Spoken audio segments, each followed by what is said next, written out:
Assalamualaikum warahmatullahi wabarakatuh.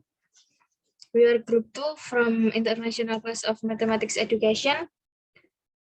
With the course Basic of Mathematics Education Research, we will present about theoretical study and research hypothesis. Before that, let me introduce our group. My name is Arina Syarifatul Hidayah, and my friends Misbahul Bahri and also Hesti Wijayanti. In here, we will present about the first is theory basis and thinking framework, relevant research, and research hypothesis. The first is theory basis. The foundation of theory needs to be firm so that research has a solid basis and not just trial and error activities. The existence of a theoretical foundation is a characteristic that research is a scientific way to get data. According to Mark, quoted by Siti Rahayu Hadiutomo, distinguishing there are three kinds of theories, and all three theories relate to empirical data. The first is deductive theory, giving information that starts from a certain speculative estimate or towards the data will be explained. The second is inductive theory, how to explain from data to theory. In the extreme form, this positivistic view is found in behaviorists. And the third, functional theory. Here appears an interaction of influence between data and calculation of theories, that is data influence, or the formation of theory and the formation of theory again affects data. Theory helps researchers analyze data, show relationship to data from symptoms and facts, and propose something new to try to solve information on symptoms and facts. Theory is relation to research. Theory has a function to clarify and sharpen the scope of variables to be studied. Theory also has a function as a predictor and guide to find facts, formulating hypotheses, and compiling research instrument, because at the base of the hypothesis is a predictive statement. The last function of theory is that control is used to discuss or sensing the results of research, and in addition used to provide advice in an effort to solve problem. For the effectiveness and quality of research results, researchers must be aware and understand that not all theories and research results should be used as a basis and reference for research. The researchers must be good at finding, selecting, and using quality theory and research results. For this reason, the final theory and research results of renowned researchers that should be used in their research. The second is thinking framework. The skeletal framework is a conceptual model of how theory relates to various factors that have been identified as important problems. A good frame of mind will explain theoretically the link between variables to be studied. So, theoretically, researchers need to classify the relationship between free variables and bound variables. If in the study there are moderator and intervening variables, it must also be explained why these variables are involved in the research. The link between these variables is explained in the research paradigm. Therefore, any preparation of a research paradigm must be based on a frame of mind. Next will be explained by Hesti Wijayanti. Okay, thank you. Next, the main criterion for a frame of mind to convince fellow scientists is a logical flow of mind in building a frame of mind that produces conclusion or synthesis that leads to hypothesis. Explanation of the steps of the research thinking framework as follows. First, assign researchers variables to determine what group of theories need to be put forward in preparing a rotating framework for the submission of hypotheses. It must be first establish the research variables. How many variables are studied and whether the name of each variable is a starting point for determining the theory to be put forward. If the research variable is 5, then at least we'll use 5 theories. Second is reading books and research results. After the variables are determined, then the next step is to read the relevant books and research results. For example, books, journals, research report, encyclopedia, dictionaries, thesis, and dissertation. Next is description of theory and research result. From the book and the result of the research read will be able to be put forward theories related to the variable studied.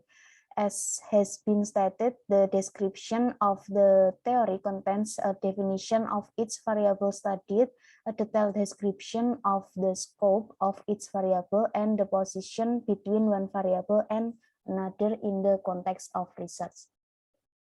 And then next,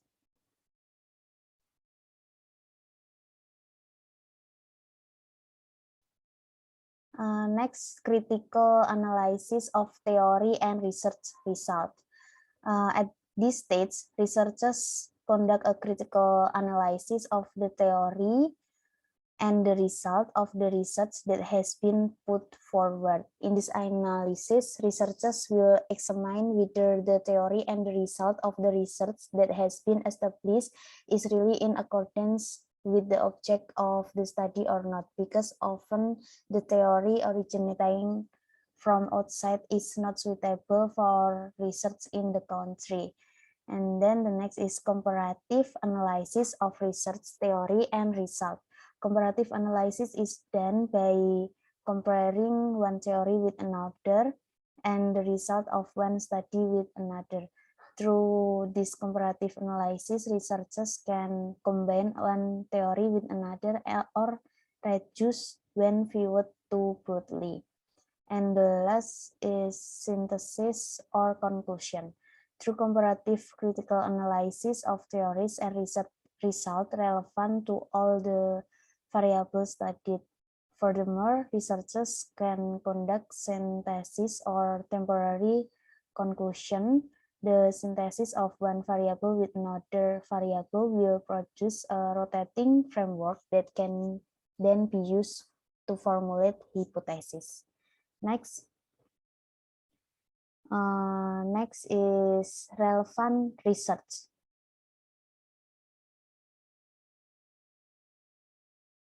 Relevant research is all research results that are relevant to the problems and variables to be studied.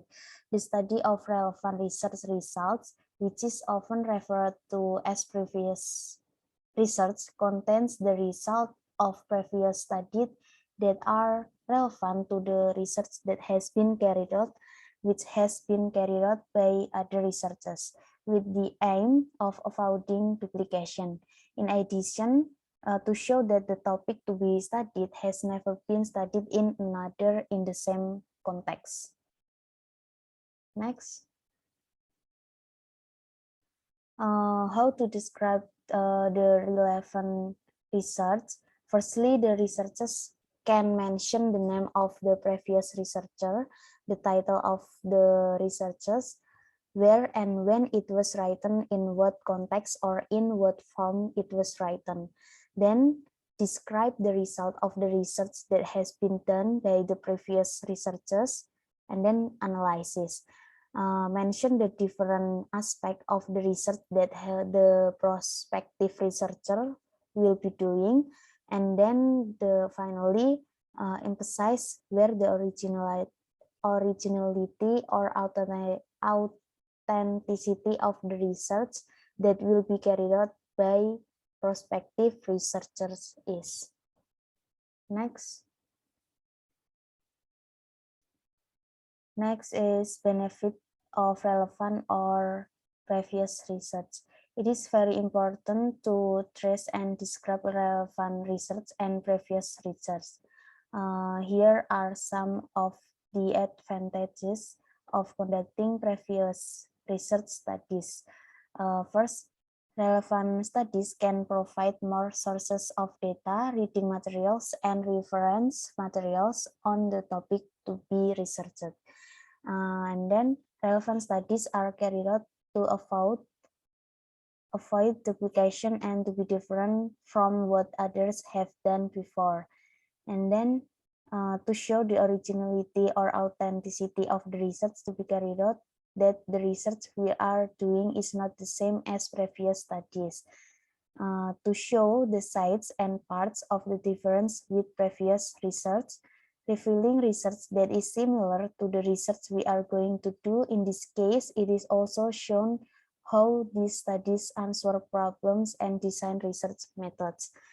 Help provide an overview of the methods and techniques used in research that have problems similar to the research we are facing. Next, refer data sources or related library titles that we may not have known before. And then we get to know researchers whose work is important in the problems we face, and then shows the position of the research we are going to do in the history of development and the context of the science or theory in which this research is located, express ideas and approaches that we may not have known before. We able to increase our confidence in the topic we choose because there have been other parties who were previously also interested in the topic and they have devoted their energy, time, and money to researching the topic. Knowing that a problem has been researched and solved so that it can avoid repeated research but is actually the same, and then can strengthen the desire to research a problem because of the existence of other relevant studies. And then save energy and cost by using previous research as a source of research documents, and knowing whether the research can be carried out by researchers or will be difficult. Next. Next is how to conduct previous studies or relevant research. Preliminary studies will deepen the problems to be researched and matters relating to the scope of research. Therefore, to conduct a preliminary study, at least it can be done on 3 targets.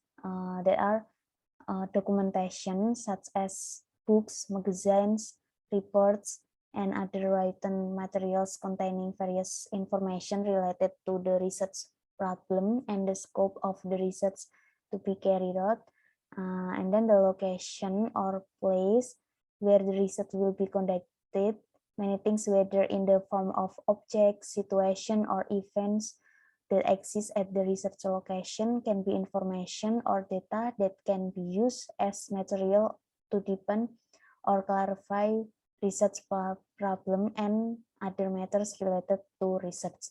And the last is humans. As a source of information, someone can be a place for consultation, dialogue, and exchange of ideas or information needed in accordance with the problem and scope of research to be carried out. Next.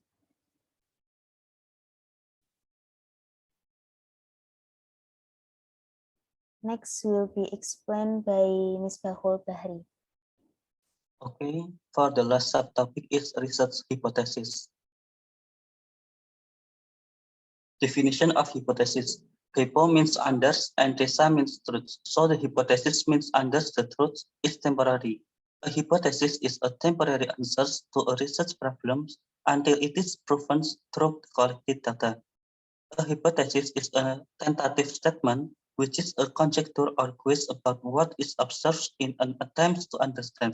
The hypothesis means the answers to the problems or research focus, which is a temporary conclusion that requires proof based on empirical data analysis.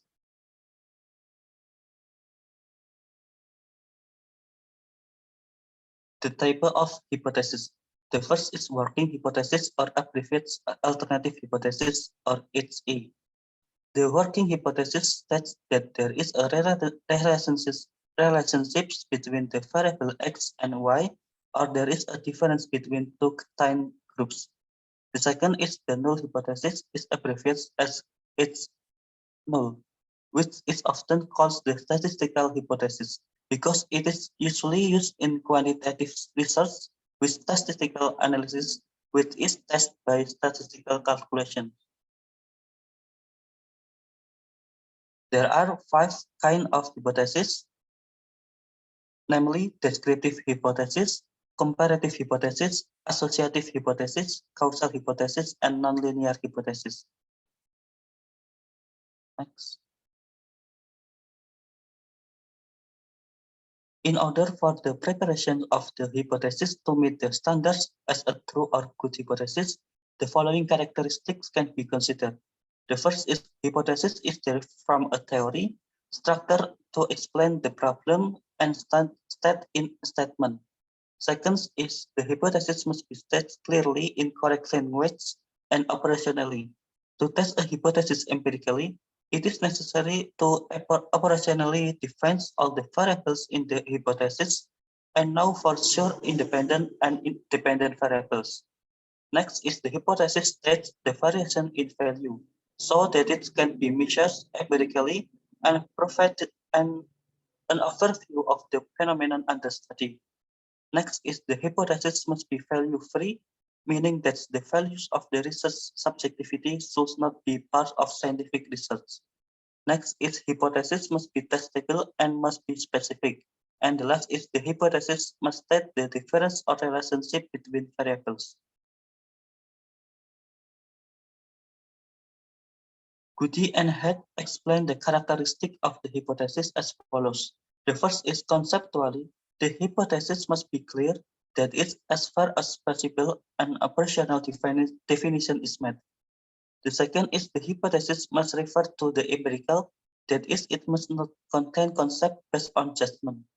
The third is the hypothesis must be more specific, which has a narrow range. The fourth is hypothesis should be linked to existing research techniques. And the last is the hypothesis must be related to the theory, which can strengthen or develop the existing theory. A hypothesis can be obtained from 3 sources that have a relationship with the type or nature of research, namely experience, research results, and theories that have been formed.